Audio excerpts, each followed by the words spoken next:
reunião que a gente faria em nome de todas as outras instituições. A gente, então, começamos a trabalhar com o nosso TI aqui, nosso pessoal que desenvolveu esse sistema, né? E, então, hoje é mesmo uma reunião de trabalho. A gente está passando para vocês o edital que a gente começou a produzir lá, e a gente ainda está com algumas coisas em aberto, né? Então a gente gostaria que vocês tivessem uma boa atenção na leitura e agora na exposição que a gente vai fazer aqui, né, para que a gente não incorra em algum detalhe, algum erro, né, que a gente possa, depois do edital sair, ter que fazer alguma reformulação, coisa assim que fica ruim. Até porque a gente vai estar abrangendo todo o estado aí, e nós somos 53 polos, né, que bacana, a gente acha muito bacana isso, né, o Rio Grande do Sul é um estado que é forte, né, na educação à distância. E nós, como universidade aqui também, a gente fica muito contente, a gente tem uma das maiores ofertas aqui, então por isso a gente centralizou, e além de tudo a gente é central, bem do coração do Rio Grande aqui, então por isso, né, fica mais fácil o deslocamento de todos vocês, né, para o centro do estado aqui. A gente, só para dar também algum retorno para vocês do que a gente está fazendo, houveram muitas reuniões, né, para a gente fechar as ofertas, né? Isso também ainda a CAPES nos deu mais esse prazo aí até dia 30, né, para apresentar as propostas, e a gente ainda está fechando também as ofertas, sempre em contato com as outras instituições. Então, aproveitando que hoje à tarde haveria então essa reunião, que a gente tem que produzir essa ata, né, para envio para a DED CAPES, a gente aproveitou então e convidou vocês para nos ajudar, né, a desenvolver esse sistema. Tá? O Guilherme vai nos apresentar esse sisteminha aí, e vocês vão ser parte muito importante desse processo, né? O processo de inscrição, né, essa montagem foi muito pensada, testada por nós aqui, mas como eu digo, alguns de vocês podem encontrar alguma falha, algum defeito aí, nos avisem, vamos fazer com que essa reunião seja de trabalho, né, para que a gente chegue num resultado bom, né. Era isso aí, vou passar a palavra para o nosso chefe aqui. Bom, pessoal, bom dia. Eu sou o professor Rafael. Alguns polos ainda não tenho esse contato ainda direto. Ainda não temos, né? O Colosso tem um contato maior. Vocês estão com quanto? 48? 51? Poucos. Bom, sou da Universidade Federal do Pampa, da Unipampa. E aqui, juntamente com o professor Colosso, o professor Resoli, represento os coordenadores então das instituições dentro da OAB aqui do estado do Rio Grande do Sul. E esse processo do assistente à docência, nós estamos há um ano, né, trabalhando nele, fazendo essa implementação, várias discussões. Nós começamos, desde que foi feito o lançamento, algumas discussões, desde uma reunião lá de Gramado, nós já vamos trabalhando em cima desse edital, mas ainda nos faltava um respaldo legal, que era a portaria, no qual nos deixava mais tranquilo de fazer essa publicação.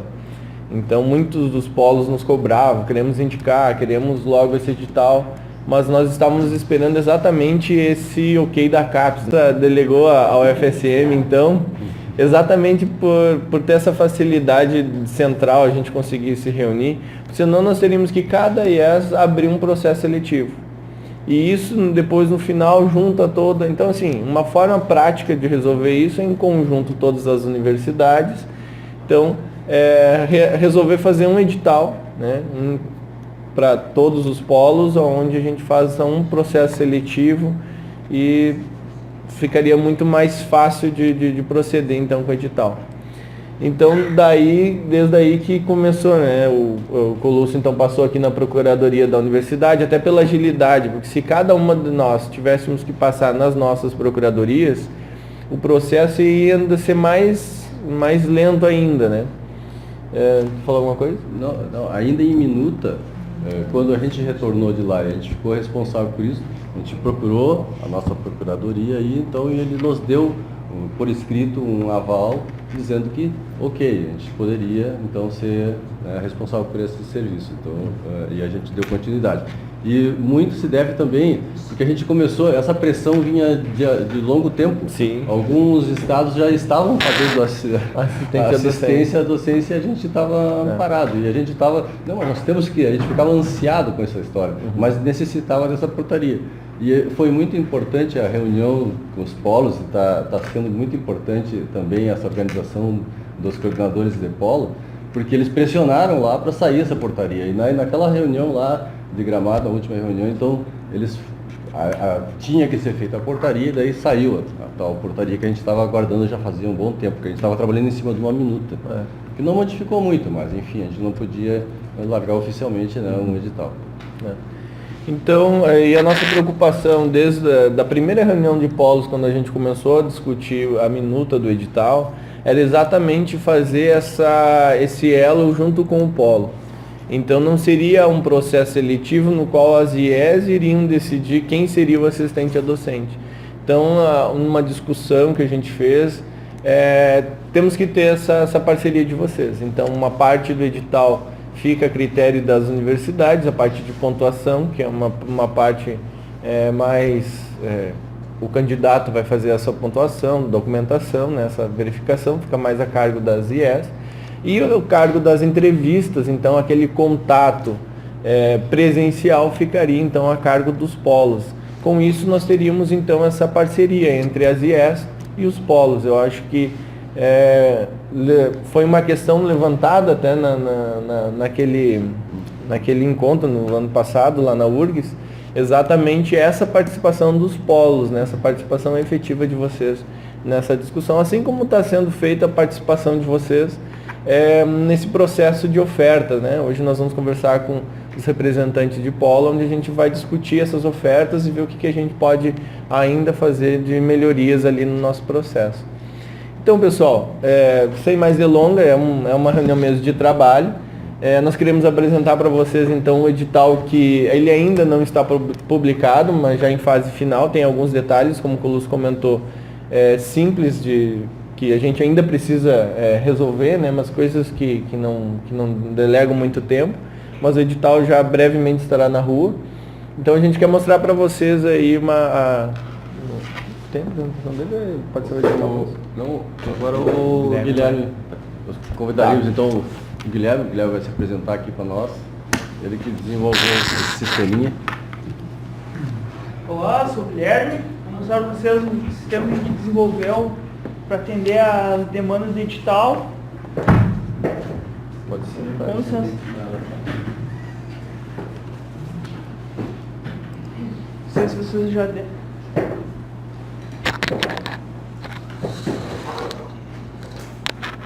Bom, primeiramente, o edital ele começa a atender pelo candidato, né? O candidato vai entrar nesse sistema e vai realizar a sua inscrição, né? Como é que ele realiza a sua inscrição? Ele vai entrar no sistema, clicar em nova inscrição e vai preencher alguns campos. Desculpa, Guilherme, só informar o link, como é que vai estar organizado isso. Ah, sim. No edital vai ter um link onde vai ser possível acessar esse sistema. Ele vai estar disponível na web, aqui dentro da universidade. Vocês vão poder acessar ele de fora, assim como candidato. Para centralizar um pouquinho essas informações, só para você saber. Bom, primeiramente o candidato ele vai preencher os requisitos que ele tem, certo? Que é com base no edital, que são 5 requisitos básicos. Se ele não preencher nenhum o requisito, ele já não passa para a próxima etapa do formulário. Aí o candidato vai selecionar o polo que ele deseja se candidatar. No caso aqui, o polo Santa Maria. A gente consegue avança para o próximo, entra com os dados do nome.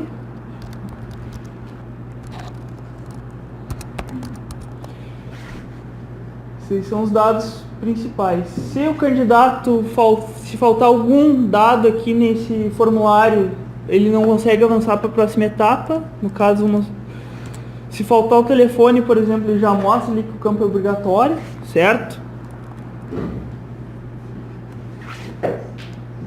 Tendo os dados completados, consigo passar para a próxima etapa. Nessa etapa eu entro com o endereço.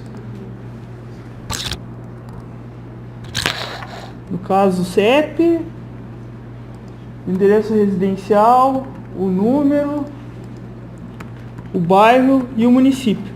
Nesse momento, para eu poder avançar para a próxima etapa, eu vou precisar anexar um arquivo. O candidato vai simplesmente clicar naquela caixinha ali, abrir o arquivo e ele vai fazer um upload para o servidor. Certo? E aí, com o comprovante de endereço, vai poder verificar se aquele candidato ele mora próximo, ao, tem uma certa proximidade ao polo que ele está se candidatando, né? Não, é só um requisito. É só um requisito. Bom, aí a gente passa para a parte da experiência, né? Experiência profissional. Aqui na experiência profissional, o candidato ele vai ter que submeter alguns arquivos, que é o comprovante da maior titulação dele. No caso, graduação, ele vai ter que colocar um arquivo. Se for, por exemplo, especialização, mestrado, doutorado, ele vai ter que submeter 2 arquivos. Exatamente. Cada... Especialização. É. No caso, assim, não precisa ser só um. É. Pode ser a graduação. É. Depois outra Exatamente. Cabe quantos quiserem. É, exatamente. O importante é tu comprovar a tua maior formação, certo?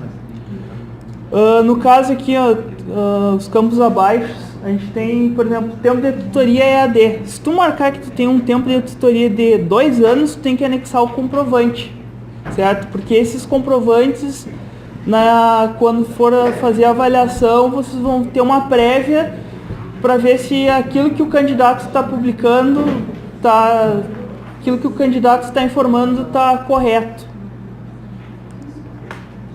Então, conforme cada item que tem no edital ali que vai ser avaliado, que tem uma pontuação específica, tem um item que ele vai ter que marcar aqui para ele fazer a pontuação dele. Após isso, após esse passo aqui, o candidato ele vai conferir os dados que ele preencheu, certo? Ele vai ter uma prévia da pontuação que ele informou, certo? E aí, nesse momento, quando ele clicar aqui, declaro para os devidos fins que as informações contidas são verdadeiras, ele está assumindo a responsabilidade que o que ele está publicando é verídico, que ele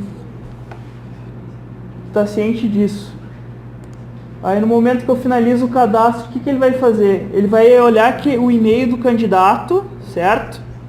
E vai mandar uma cópia do formulário que ele preencheu, com o número de inscrição e o número e a quantidade de arquivos que ele enviou. Nesse momento, até esse momento, foi a interação do candidato com o sistema, certo? Que agora começa a entrar a parte do avaliador. Como é que o avaliador vai avaliar esse candidato? Vai ter uma área de login, onde... Quem é o avaliador? Quem é o avaliador, né? Cada coordenador de polo vai ser um avaliador, certo? E cada coordenador de polo vai ter um usuário. Caso eu vou entrar com o perfil de coordenador de polo,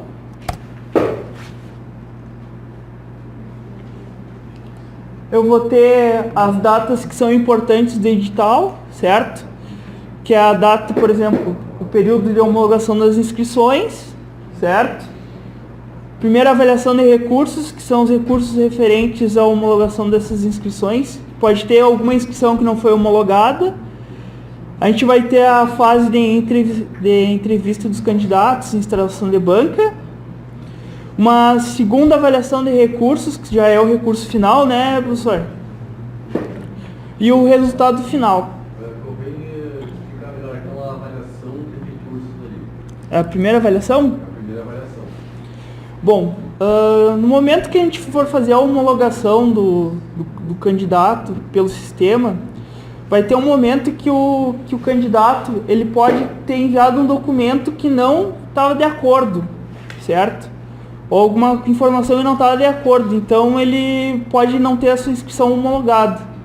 E aí, pelo sistema ali, na parte de acompanhamento, ele vai interpor um recurso, certo? E aí a primeira avaliação de recurso vai ser relativa a isso, aos recursos referente à não homologação da inscrição.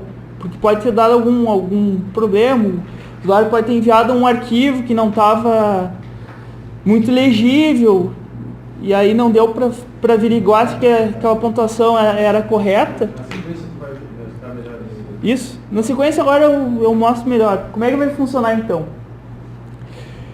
A primeira fase vai ser a homologação, né? A gente vai entrar e já vai ter uma lista dos candidatos que se inscreveram em ordem alfabética, essa lista dos candidatos que se inscreveram para aquele polo, certo? Então a gente vai ter o número de inscrição do candidato, o nome, a situação dele, que pode estar... A situação pode ser homologada, que é quando vocês olharem os arquivos, verificarem que a inscrição está certa, está tudo ok, fazendo com que o candidato passe para a próxima etapa. Ele pode estar não homologado, que é no caso que o candidato ele se inscreveu no sistema e vocês ainda não avaliaram, é um candidato que ainda não foi avaliado, certo? E tem a situação que ele pode estar desclassificado, na questão assim, ele colocou informações, só que não enviou os documentos principais, que era o comprovante de docência, o comprovante de graduação, comprovante de coordenação, certo? Então, como é que a gente faz essa homologação? Como é que a gente homologa essa inscrição? Vai ter esse botãozinho do lado. Esse botão ele só vai estar ativo durante o período de homologação, que é um período que vai estar discriminado ali no edital, certo? Aí no momento que a gente clica nesse homologação, a gente vai ver os dados do candidato, certo? Como a data de nascimento, os dados que ele preencheu no formulário. E a pontuação dele. No caso, aqui eu tenho só a maior formação, que ele está contando 5 pontos, certo? Então, a gente vai ter que a gente vai ter que dizer que aquela pontuação ali está ok, porque a gente pode baixar os comprovantes e verificar se os comprovantes estão de acordo, certo? A gente vai verificar isso aí. E aonde ele não informou, a gente tem que homologar cada ponto que ele fez. Nesse momento, esses 3 aqui, a maior formação, o tempo de tutoria e o tempo de docência, ou o tempo de coordenação de polo, se o candidato ele não enviou esses documentos, automaticamente quando tentar homologar a inscrição e eles estiverem marcados como não, Por tempo de coordenação do polo, são os 3 primeiros, né? é. E são as exigências É verdade. São os 3 primeiros. Os 3 primeiros. Mas essa parte não é da coordenação do polo, da universidade. Não, é a coordenação do polo. É. Você também é a É. A homologação é pela coordenadora do polo. O coordenador do polo vai estar olhando. Cada... Não tem tempo de tutoria, tem coordenação, aí vale da coordenação. Você vai estar separado, os primeiros em seus serviços que são requisitos, né? Sim. Tá, Sim. Mas no caso assim, não é, ele não tem tempo em tutoria, mas tem tempo em coordenação de polo. É a experiência Tem EAD. em EAD. Isso, mas eu acho que o tempo de tutoria não tem contempla efeito. na portaria da bolsa, não contempla a coordenação. Coordenação de polo, não. Docência. Não, Porque é gestão. Como gestão. Aí daria também. Nós vamos ter que botar até o coordenação, tá? Então, se até a coordenação de polo aqui, então se o candidato, se o avaliador não homologar nenhum dessas pontuação aqui, automaticamente o candidato vai estar desclassificado. Tentando alguma coisa na internet? Não? Tá. Alguma coisa mais em relação a isso? Parte da homologação, tudo resolvido, sem dúvidas. Então, a princípio a gente vai fazer então no processo seletivo, no item, no inscrição ali, ele tem que realizar formulário e anexar a comprovação exigida do item 4.1.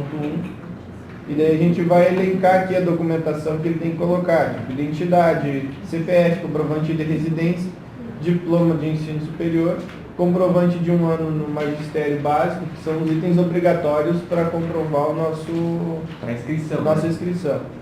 Documento comprovatório de experiência profissional em EAD. Até aqui é obrigatório, certo? Depois, as demais, elas são facultativas, daí o candidato vai colocar ou não. Essas aqui, se o candidato não colocou a comprovação, é não homologado, ele fica desclassificado, porque não entregou a documentação obrigatória. Isso depois a gente melhora aqui no texto, que esse aqui a gente precisa ter já em mãos para fazer a classificação dele. Não, Colosso? Não? Não, cheguei nem a falar. Bom, após, então vamos voltar ao sistema aqui, né? Só um minutinho. Claro. Estou voltando aqui na segunda fase, que é a entrevista. Teremos critérios. Sim. Agora mostrando no sistema que eu vou falar dessa parte da entrevista. Bom, quando chegar o período da entrevista, os candidatos que foram homologados no sistema, eles vão aparecer nessa lista por ordem de pontuação, certo? No caso, quando a entrevista estiver disponível, quando for o tempo para fazer a entrevista, a gente vai ter essa lista, semelhante à lista anterior, que era a listagem da homologação. A gente vai ter o número de inscrição, o nome, a situação, se o candidato já foi entrevistado ou não, ou se a inscrição está só homologada, a pontuação que ele tem até o momento, ordenando de ordem decrescente. Então, como é que é realizada a entrevista, né? Vocês clicam no botão entrevistar candidato, e aí tem 3 itens que vão ser avaliados. O primeiro item é disponibilidade e aptidão para o cargo, que é uma pontuação de 0 a 30. Iniciativa, que é uma pontuação de 0 Tá no anexo 2 desses critérios. Tá? É. Fica todo mundo procurando, tá no anexo, Anexo 2. dois. Essas 3 pontuações que o Guilherme está mencionando. No 5.4.3 comenta que os critérios estão conforme o anexo 2. Iniciativa, que é de 0 a 40. E a comunicabilidade e comunicação interpessoal. Vou colocar no tudo inteiro. Isso. Bom, vamos supor que eu fiz a entrevista, que está tudo implementado, eu salvei a entrevista, certo? E aí no meio do processo o candidato resolve entrar com um recurso. Como é que o candidato vai fazer? Como é que o candidato vai entrar com um recurso para ser avaliado esse recurso? Vai ter uma área do sistema ali onde ele fez a inscrição, que ele vai entrar com o CPF e com o número de matrícula, número de inscrição dele, certo? Que ele vai acompanhar como tá o andamento do processo para aquele candidato, certo? E aí vamos supor que esse candidato tenha sido desclassificado e precise interpor um recurso. Como é que ele faria? Ele entraria nesse sistema, entraria com os dados, ele verificaria que ele está desclassificado e apareceria um botão encaminhar recurso. Nesse botão ele clicaria em encaminhar recurso, ele colocaria a justificativa do recurso, porque que ele está entrando com recurso, e anexaria algum documento. Mas ele vai saber qual a razão pela qual ele foi Vai porque, só mostrando aqui no sistema, quando tem entrevistar candidato, tem a observação. Essa observação ela pode ser no momento que tu vai desclassificar ele, tanto nessa fase quanto na outra, tu tem que dizer o porquê que ele está sendo desclassificado. Caso não tenha observação e seja um problema documental, por exemplo, ele já vai mostrar, documento tal não foi homologado, ou documento tal não confere com o original. Então ele teria esse feedback do porquê que não foi, porquê que o resultado, tanto a inscrição quanto a entrevista não teve a pontuação que ele queria. Então ele vai encaminhar o recurso por esse sistema, por essa parte do sistema, ele vai enviar, certo? E aí vocês, quando estiverem no período de de avaliar recursos, você vai entrar numa tela onde vão estar listados todos os recursos que o candidato interpôs, certo? E aí, vamos supor que seja um recurso da homologação, né? Esteja aberto o recurso da homologação. Ele vai entrar para avaliar o recurso, ele vai olhar a justificativa, certo? Tu vai poder olhar o anexo que está no... que ele anexou nesse recurso. Tu vai dizer se o recurso é indeferido ou deferido e vai colocar uma observação, se achar pertinente que tenha uma observação. Eu indefiro porque o documento, mesmo ele enviando o documento, não é um documento válido, vamos supor. No momento que ele salvar, se ele for... Deixa eu entrar aqui no recurso. Se o recurso for válido, se ele for deferido, vai aparecer o botãozinho ali para vocês fazerem um ajuste, ou na entrevista ou na parte de homologação. Que aí vocês clicam e fazem um ajuste do que está faltando, pontuação. Após isso, depois que o período de recurso expirar, vocês não conseguem fazer mais nada. Não conseguem mais habilitar não conseguem mais interagir no sistema. E aí vocês vão ter só uma tela para ver o resultado final, que é a classificação. Como é que cada candidato ficou classificado, em ordem decrescente. A primeira posição é o candidato que atingiu a maior nota. E aí ele vai fazer a avaliação do currículo, como é que essa pontuação é montada. Tem o currículo que vale 60%, mais a entrevista que vale 40%, o somatório dessas vai dar a nota total que tu tem. E é isso aí o sistema.